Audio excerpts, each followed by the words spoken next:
Socrates has argued that justice is more profitable than injustice. He did so in the last video by saying that justice makes you stronger than injustice. In this section, he's going to give us one more reason to think that justice is more profitable than injustice, and this is going to be the most important one of all of them. Living a just life, Socrates will claim, is going to make you happier. How plausible is that? Well, let's check it out. But whether the just have a better and happier life than the unjust is a further question which we also propose to consider. I think that they have, and for the reasons which to have given, but still I should like to examine further, for no light matter is at stake, nothing less than the rule of human life. Now think about that, nothing less than the rule of human life. In other words, we all want to be happy. So much so that it seems like it's the ultimate goal of all of our actions. So for example, if I asked you, why are you watching videos on Plato's Republic? It may be because you want to get a good grade on your philosophy class. Why do you want to get a good grade on your philosophy class? Because you want to graduate from college. Why graduate from college? To get a good job. Why get a good job? So you can make enough money to support a family that you want. Why do you want a family? Because it's going to make you happy. Why do you want to be happy? But wait, can you really answer that question? I mean, it's almost like an absurd question to ask. If I'm asking you the question, why do you want to be happy? Do I even understand what happiness is? No, it seems like that's like an ultimate stopping point. You want to be happy because you want to be happy. So this is one of the most important questions that we could ask. In a way, it should direct all of our other decisions. If living justly leads to happiness, then we should know about that. So remember that Thrasymachus, the guy that Socrates is talking to right now, gave us what I call proposition U. It's better to be unjust than to be just. The last objection that Socrates is going to give is that justice leads to happiness. Proceed. I will proceed by asking a question. Would you not say that a horse has some end? Oh man. So dad jokes, are going off the chart right now, right? I like to stray towards the horse's beginning rather than the horse's end, or talking about a front or a rear end. What does the word end mean here? Let's see. I should. And the end or use of a horse or of anything would be that which could not be accomplished or not so well accomplished by any other thing. The idea of an end can easily get absurd, even aside from the dad joke. So let's proceed cautiously here. Here Socrates says that the end of a thing is that which cannot be accomplished, or at least not so well accomplished, by any other thing. What does that look like? We'll see in a second. I do not understand, he said. Let me explain. Can ye see except with the eye? Certainly not. Or hear except with the ear? No. These then may be truly said to be the ends of these organs. They may. But you can cut off a vine branch with a dagger or with a chisel, and in many other ways, of course. And yet, not so well as with the pruning hook, made for the purpose. True. May we not say that this is the end of a pruning hook? We may. So again, the end of a thing is that which cannot be done without it. So for example, you can't hear except with your ears, or you can't see without the eyes. Or that which cannot be done at least so well without it. So for example, a pruning hook, which is designed specifically for cutting branches, right? You can cut branches with all kinds of stuff, but the pruning hook is specifically designed for that specific job. So we'll call that, that goal, that thing that they're directed at, the thing that they do the best, or they're the only things that they can do, we'll call that the end of those objects. Now this can seem confusing because usually in English we use the word end to mean like the finish of something. And it kind of has a similar meaning here. Here it means something more like the purpose or goal of the thing. And what's really confusing though is that he says that a horse has some end. Really? Which is it? Tools are things that are made by people for a specific purpose. And whatever that intended purpose is obviously the end of that tool. You wouldn't say that a pruning hook is a bad pruning hook because it won't take out the trash. And organs are kind of in a special relationship with the body. They're part of that bodily unit. The body will grow them in a way such that they will serve a specific function best, like seeing or hearing. And if they're removed from the body, then they can't survive, at least not naturally. So although the organs weren't made like tools are with that specific purpose, their intimate tie to the body make them seem to function that way. Now think of the horse. Which is its end? Socrates never says, but I feel suspiciously like he's going to tell me to be ridden by a human. In that pruning hook example, the end of the pruning hook is that purpose that we made it for, what we use it for. And if we apply that same reasoning to the horse, well, we use the horse for riding and we use it better than any other animal, it seems like we're going to be saying that the purpose of a horse is to be ridden by a human. That seems kind of odd. I mean, horses probably existed before humans, so are they just sitting around waiting for humans to be invented for that purpose, so they actually have some kind of end? We more want to say that horses don't have some kind of end. Sure, they're the best things for us to ride, but that's just because of what they are. And yet, maybe we could use that idea to get a better grasp on this concept of the end of a horse. There is something about the makeup of a horse that even if they didn't come into existence for that purpose, for that goal, at least it lends itself better than anything else for that purpose. In other words, because of the kind of a thing that it is, it has a specific makeup. Now, don't think of the individual of each kind, but just the kind itself. And that specific makeup of each kind makes all the individuals of that kind do a certain task better than any other thing. Horses, because of the kind of a thing that they are, have a specific makeup. And that specific makeup lends itself best for certain jobs, for example, being ridden by humans. And this isn't even the only job that they're best for. They may be best at galloping across plains, I don't know, something like that. But they have specific things that they're best at just because of the kind of a thing that they are. So maybe we can say that the end of a thing is exactly that. Those things that they can do best because of the kind of a thing they are, giving them that specific makeup. Now, you may think, but not everything is like that, right? I mean, if you think about, like groundhogs and ground squirrels, they're both equally good at screwing up my yard, right? What do they do one better than the other? But yet, even still, there's going to be some kind of difference between the two, such that one of them will survive a little bit better in some little bit different circumstances than the other. Or maybe one will be better at burrowing a specific way than another is burrowing a different way. I don't know, something like that. The point is that we don't disagree that things have a specific makeup, and then that makeup lends itself best for doing certain things. Those actions that it can do best, we'll call that the end of the thing. Then now I think you will have no difficulty in understanding my meaning when I ask the question whether the end of anything would be that which could not be accomplished or not so well accomplished by any other thing. So here we'll make this proposition 30. The end of a thing is that which can't be done, or at least not done so well without it. Again, note that we're talking about the kinds of things. It's not that this specific eye is so great that you can't see without it. Otherwise, there wouldn't be blind people that have eyes. It's that eyes are the kinds of things that we need to see with.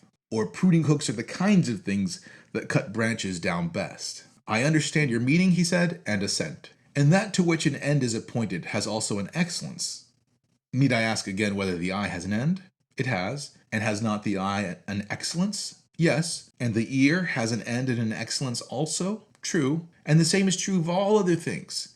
They have each of them an end and a special excellence? That is so. So proposition 31 here, there is an excellence corresponding to each end. Eyes are the kinds of things that are best at seeing, but my eyes might not be the best of their kind. I don't have 20/20 vision anymore, so my eyes don't have quite that kind of excellence anymore. They can still be used to see, but an excellent pair of eyes would be able to see better. So the end of a thing is what a kind of a thing does best, due to its kind. An excellence of a thing we could think of as best individual makeup for that end. Individuals that are all the same kind of thing share the same end, but those individuals can vary to a limited degree within their kind. Due to this variance, some can be more excellent at achieving their ends than others. Well, and can the eyes fulfill their end if they are wanting in their own proper excellence and have a defect instead? How can they, he said, if they are blind and cannot see? You mean to say if they have lost their proper excellence, which is sight. But I have not arrived at that point yet. I would rather ask the question more generally, and only inquire whether the things which fulfill their ends fulfill them by their own proper excellence, and fail of fulfilling them by their own defect. So let's add a little bit more to that proposition 31. There is an excellence corresponding to each end, which is that through which the end is achieved. And a defect in the excellence causes a proportional failure in achieving that end. So, for example, the eyes fulfill their end, of seeing through that excellence of theirs. But if they fail of their proper excellence, if they're not built 100% perfect, then that is a defect. and the defect causes them to fall short of their proper end to some degree, to a proportional degree. However unexcellent they are, that's however they won't achieve their end if they're 2010 or what. I don't know. I don't even know those numbers. I know 2020 is supposed to be good, right? Whatever the rest of them are. However defective your eyes are, that's how poorly you will see. Certainly, he replied. I might say the same of ears. When deprived of their own proper excellence, they cannot fulfill their end. True. And the same observation will apply to all other things. I agree. Well, and has not the soul an end which nothing else can fulfill? For example, to superintend and command and deliberate and the like? Are not these functions proper to the soul?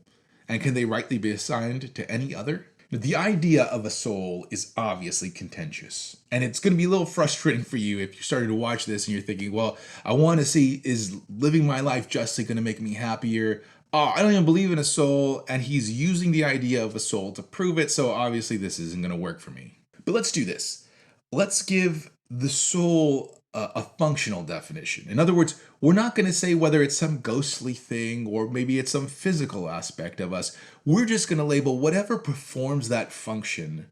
We're going to label that the soul. So we'll use the word soul to talk about whatever it is that the end of it is to deliberate, to superintend on the stuff that's going on in the body, to command, perform executive functions, all those kinds of things. So again, you don't have to believe that the soul is some real non-physical thing, just whatever it is that performs these functions we're about to talk about, to no other, and is not life to be reckoned among the ends of the soul. So here's one more job that we'll give whatever this thing is, soul, that we're talking about. The soul is also whatever it is that gives life to the body. It's whatever it is that makes the difference between a corpse and, the living body that it was just a moment ago. So again, we're using this word soul to talk about whatever it is that performs these different functions in a person. Superintending, commanding, deliberating, and life-giving. Now remember, whatever function it is that a certain thing performs, we said that was the end of the thing. So these are, by definition of the word end, these are the end of the soul. Assuredly, he said. And has not the soul an excellence also? Yes. And can she or can she not fulfill her own ends when deprived of that excellence? She cannot. Then an evil soul must necessarily be an evil ruler and superintendent. And the good soul a good ruler? Yes, necessarily. And we've admitted that justice is the excellence of the soul, and injustice the defect of the soul. So the excellence of the soul is justice, and the defect in the excellence of the soul is injustice. And this is something that that Socrates claims to have proved before in some earlier videos. That has been admitted. Then the just soul and the just man will live well, and the unjust man will live ill. So therefore the just soul will achieve its end, and the unjust soul will not achieve its end. So the soul deliberates, gives life to the body, etc., and that's its end. It achieves its end through its excellence. But wait a second, we said that excellence of the soul is justice, so it must be through its justice that it achieves these things. The problem I have here is that it makes it sound like the just soul will achieve not like a happy life, but a healthy life, right? That a healthy body will be the result of living justly. And this is clearly false, right? Many unjust people have very healthy bodies, and many just people have very unhealthy bodies. So how do we resolve this? Well, remember that it's not that the soul gives just life to a person, but it also gives that specific kind of life to a person, human life. And again, this includes stuff like deliberating, superintending, and commanding. In other words, it also gives this moral dimension to a human life. And the unjust soul just misses that end. It doesn't achieve that moral component. That is what your argument proves. And he who lives well is blessed and happy, and he who lives ill, the reverse of happy. So the person that achieves her end is happy, and the person that doesn't is not happy. Certainly. Then the just is happy and the unjust miserable? So be it. But happiness and not misery is profitable. Of course. Then, my blessed Thrasymachus, injustice can never be more profitable than justice. Let this, Socrates, he said, be your entertainment at the Bendidia. I don't know what the Bendidia is, and I'm too lazy to look it up right now, so There's your homework assignment. For which I am indebted to you, I said, now that you've grown gentle towards me and have left off scolding. Nevertheless, I have not been well entertained, but that was my own fault, and not yours. As an epicure snatches a taste of every dish which is successively brought to table. An epicure is a person that is like a hedonistic and like just, with pleasures, and specifically here like with food pleasures, and so just stuffing your face, he not having allowed himself time to enjoy the one before. So have I gone from one subject to another without having discovered what I sought at first, the nature of justice. I left that inquiry and turned away to consider whether justice is virtue and wisdom, or evil and folly. And when there arose a further question about the comparative advantages of justice and injustice, I could not refrain from passing on to that. And the result of the whole discussion has been that I know nothing at all. For I know not what justice is, and therefore I am not likely to know whether it is or is not a virtue. Nor can I say whether the just man is happy or unhappy. In other words, he was asking the question, what is justice? And, he is presented with this question, is justice a virtue? And then, is justice better than injustice? And he starts to, or injustice, and he starts to look into those questions without asking that first question, what is justice? So now he's ending this up in what the technical term is aporia, right? Like just confusion. He doesn't know the answer to this. But what should we think about this argument about happiness, that justice leads to happiness? Well, first, I think that we should note that it turns on two things. First, whether or not it is the case that justice is an excellence of the soul. If it is, then it is what gets our soul to its end. So that's a pretty important point. Now remember that he used the techne analogy to establish this. And if you don't remember about that, you could check out some of the earlier videos that we did on that. So if we're going to take this seriously, the first question we're really going to have to ask is justice one of those kind of know-how types of wisdom? Secondly, it assumes that happiness is achieved if and only if we do achieve our end. And you may take exception to that. You may say that, what makes me happy is different than what makes other people happy, right? You might be happy surfing, but what makes me happy might be dancing or something like that. However, I think we should note that the word happiness clearly refers to something more than just enjoying what you're doing. Lots of people do nothing but what they enjoy and are miserable. And some people are very happy that don't have a very pleasant life. It seems like we're built so that we can't just have pleasantness. So whatever this happiness thing is, it can't just be a matter of taste.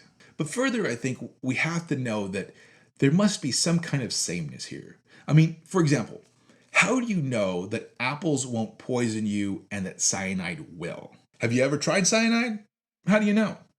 Well, as humans, we have a very similar makeup. Now, some of us will be able to eat donuts and some of us will have to eat broccoli, but there are at least some kind of parameters in which something is healthy for humans and something is not healthy for humans. And notice that this only works because healthy means something similar throughout all humans. In other words, again, humans share some same or at least similar end. And all humans have a particular makeup that gets them to that end. In other words, just like Socrates has been saying here, we have some kind of excellence. So if we mean the same thing by happiness, human happiness, then we must also include the same excellence, the same way of getting there, even if it's more of some parameters to stay in between. That's not to say that we all have to do the same thing, but at least the same kinds of things.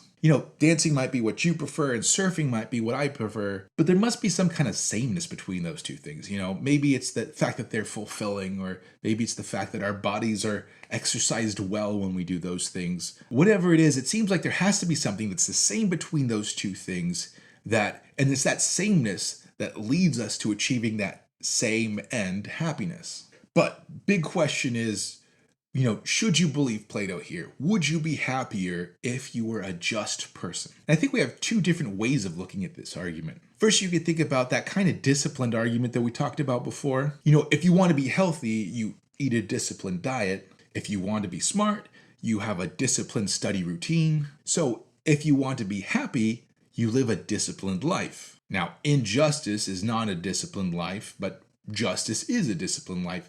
So it seems, analogically speaking, that justice is what would lead you to happiness. Now, of course, that still assumes that it's justice that is the correct kind of disciplining that will lead to that happy life. Maybe some other way of disciplining your life is what achieves happiness. The only reason this argument worked before was because Socrates and Thrasymachus both assumed that either justice or injustice was what led to this happiness. And Socrates showed that if it's one or the other, then it has to be justice. But, maybe it's either justice or injustice or some other third thing.